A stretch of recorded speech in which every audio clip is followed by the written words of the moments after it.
এবারে মঞ্চে আমন্ত্রণ জানাতে চাই জাতীয় ঐক্যমত্য কমিশনের ভাইস চেয়ারম্যান অধ্যাপক আলী রিয়াজকে।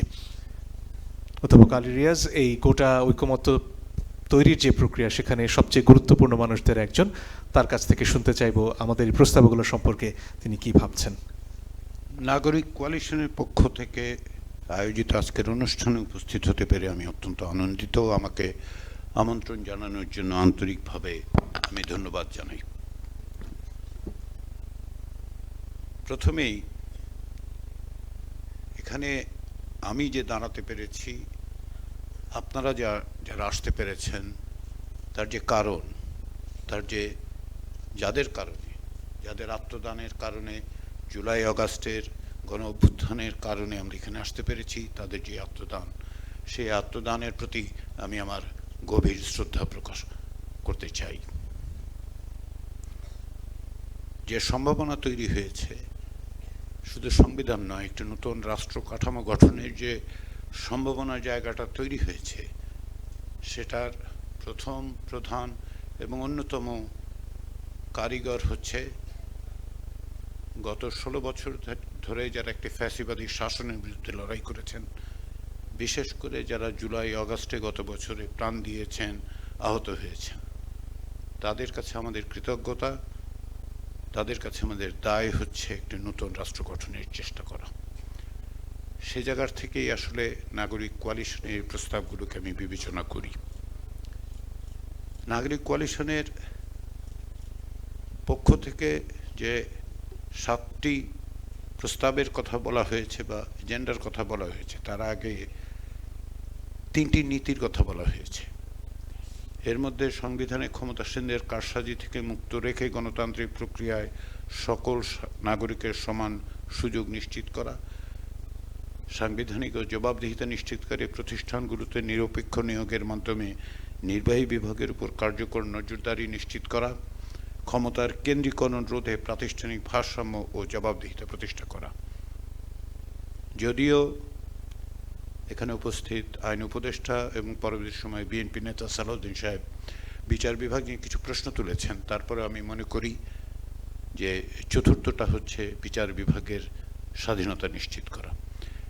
কেন আমরা কেবলমাত্র এখনকার পরিস্থিতি বিবেচনা করে ভবিষ্যৎ বাংলাদেশকে তৈরি করতে পারবো না। এটা ঠিক যে গত 16 বছরে, বিশেষ করে গত 16 বছরে গোটা বিচার বিভাগকে কলুষিত করে, বিচার বিভাগকে ব্যবহার করে যেভাবে একটি ব্যক্তিতান্ত্রিক স্বৈরতন্ত্র প্রতিষ্ঠিত হয়েছিল, তা নিঃসন্দেহে অগ্রহণযোগ্য।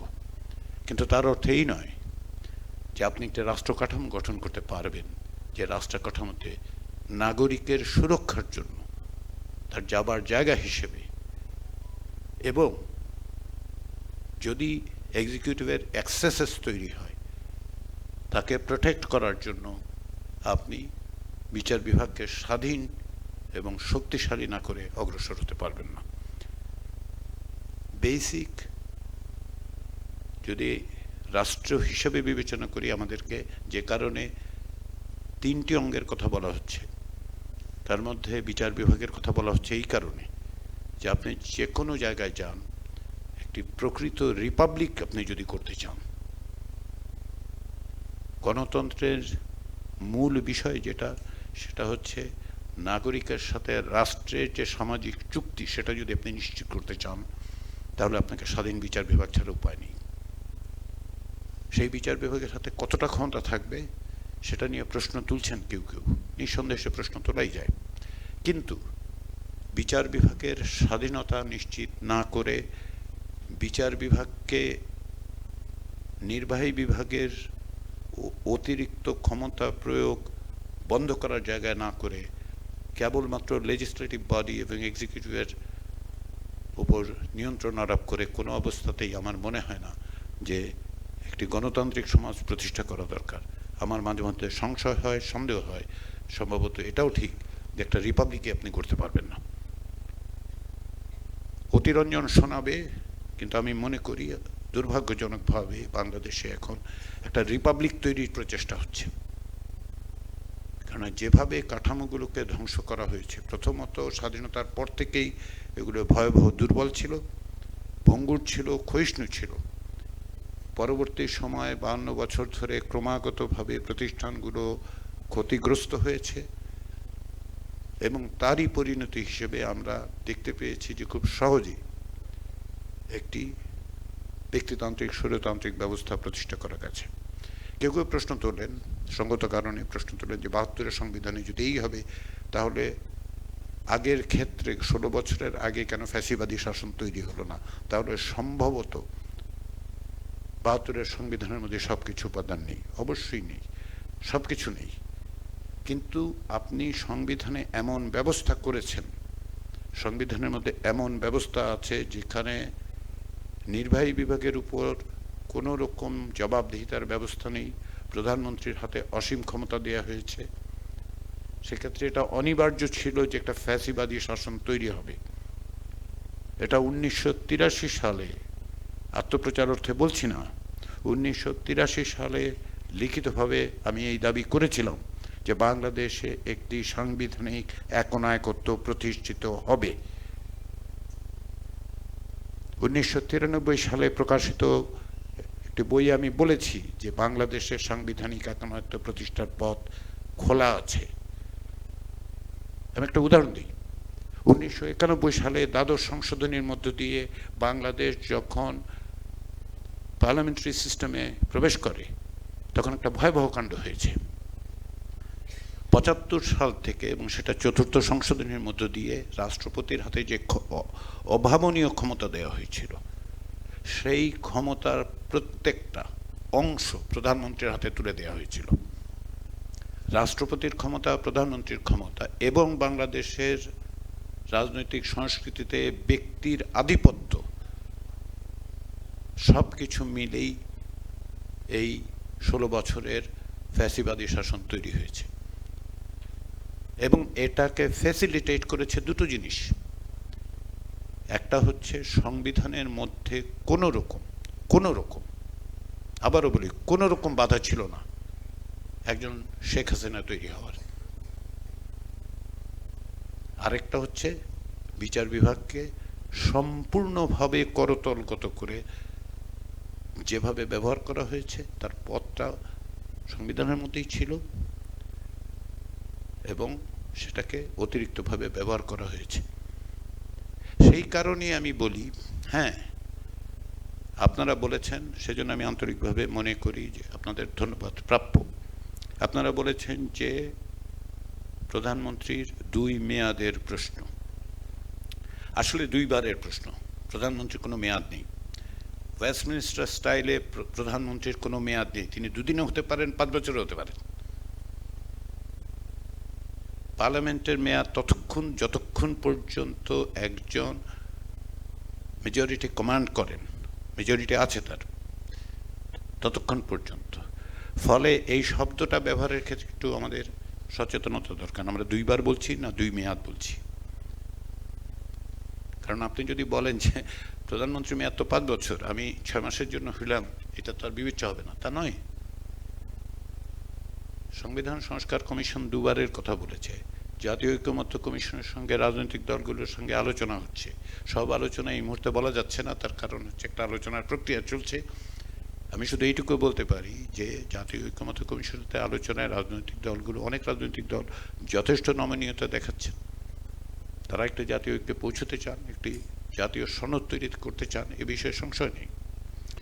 কিন্তু প্রধানমন্ত্রীর ক্ষমতার এই যুক্তিটা আমার কাছে গ্রহণযোগ্য মনে হচ্ছে না, যে যেহেতু ওয়েস্টমিনিস্টার স্টাইলে প্রাইম মিনিস্টারের টার্ম লিমিট করা যায় না, সেহেতু বাংলাদেশ সেটা করতে পারবে না।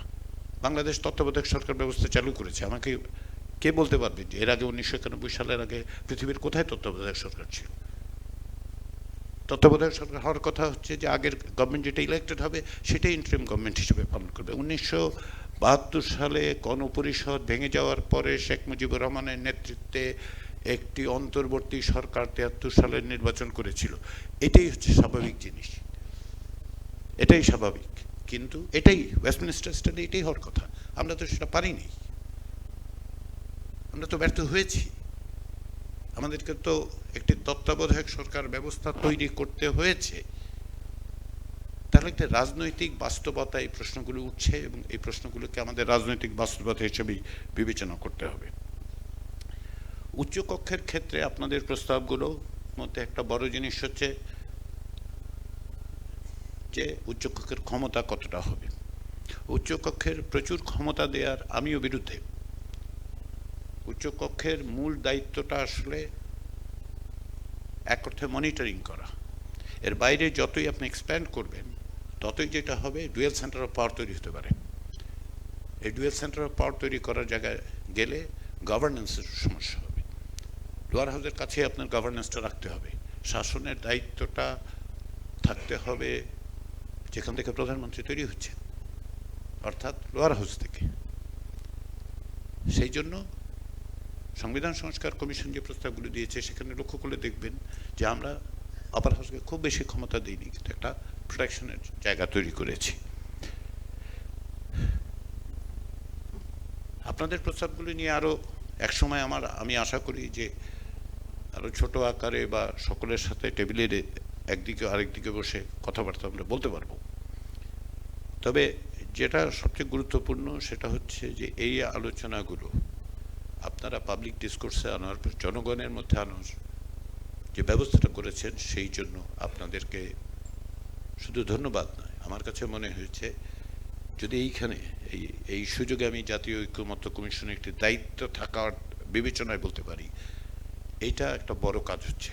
আপনারা কথা বলুন, নাগরিকদের অংশগ্রহণ নিশ্চিত করতে হবে, কোনো না কোনোভাবে নাগরিকদের সংযুক্ত করতে হবে, সেই কাজটা আপনারা করছেন। এখানে এই প্রস্তাবগুলোর বিভিন্ন বিষয় আছে, সেগুলি নিয়ে হয়তো আমাদের ভিন্ন মত থাকতে পারে। পথরেখার কথা বলতে গিয়ে অনেকে বলছেন যে পথরেখাটা আগে ঠিক করতে হবে তারপরে। আমি এই জায়গায় একটু ভিন্ন মত পোষণ করি, এটা একটু রেকর্ডের জন্য থাকা দরকার। আমি মনে করি প্রিন্সিপালসগুলো আগে ঠিক করতে হবে, আমরা কি করতে চাই। কারণ আপনি যদি প্রথমেই পথরেখা নিয়ে আলোচনা শুরু করেন তাহলে প্রিন্সিপালসের জায়গাগুলোতে সম্ভবত অপ্রয়োজনীয় বিতর্ক সৃষ্টি হতে পারে। আসুন আমরা সিদ্ধান্ত নিই আমরা কি কি বিষয়ে একমত হতে পারছি। আমরা কি প্রধানমন্ত্রী 2 টার্মের ব্যাপারে একমত হতে পারছি? আমরা কি বিচার বিভাগের একটা ইন্ডিপেন্ডেন্ট সেক্রেটারিয়েটের ব্যাপারে একমত হতে পারছি? সুপ্রিম জুডিশিয়াল অ্যাপয়েন্টমেন্ট কাউন্সিলের ব্যাপারে একমত হতে পারছি? পার্লামেন্টের যেই স্থায়ী কমিটিগুলো আছে সেগুলোর মধ্যে কোনগুলোর ব্যাপারে আমরা একমত হতে পারছি? গণভোটের ব্যাপারে কি আমরা নিশ্চিত হতে পারছি, একমত হতে পারছি?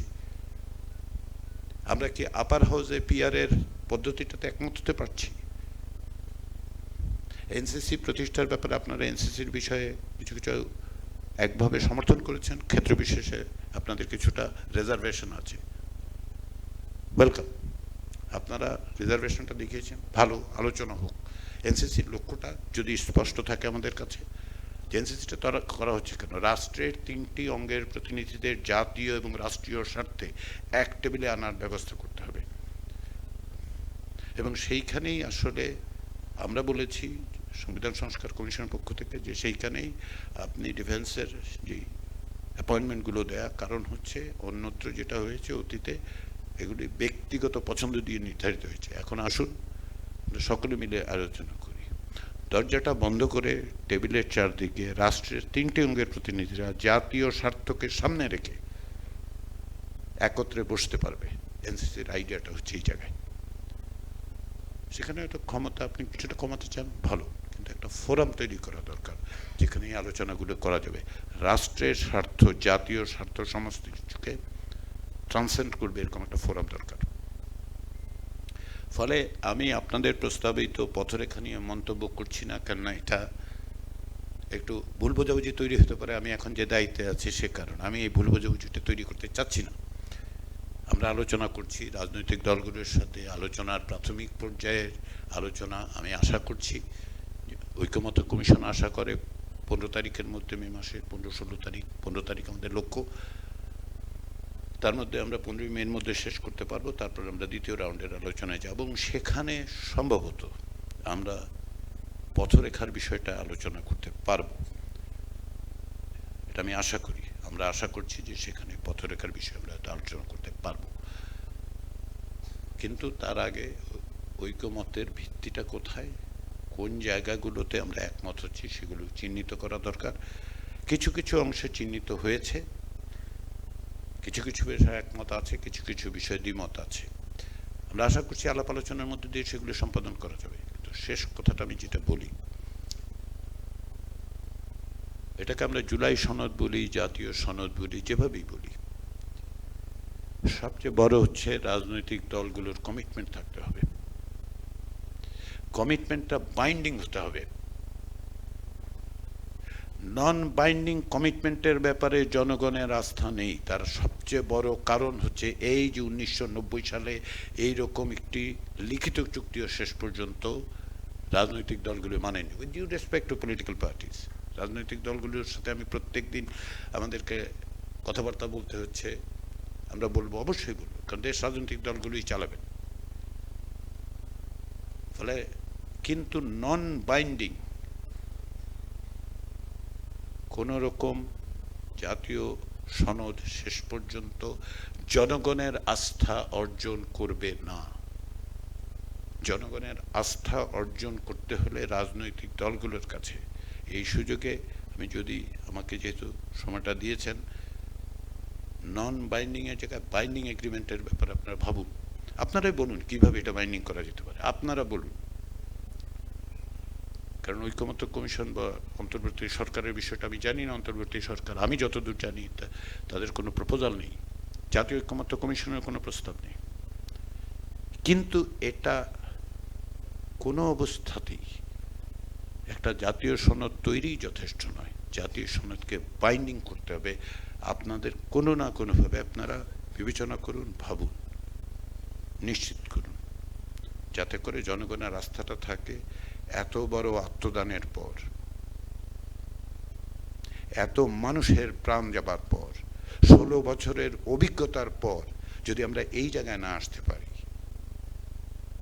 যে আমরা প্রতিশ্রুতি দিচ্ছি, শুধু আক্ষরিক অর্থে নয়, প্রতিশ্রুতি দিচ্ছি যে আমরা এটা মানতে বাধ্য থাকব। আপনি ক্ষমতায় যাবেন কি যাবেন না সেটা বিষয় নয়। রাজনৈতিক দল হিসেবে, শক্তি হিসেবে নাগরিক সমাজের কাছে আপনার এই চুক্তিতে উপনীত হতে হবে।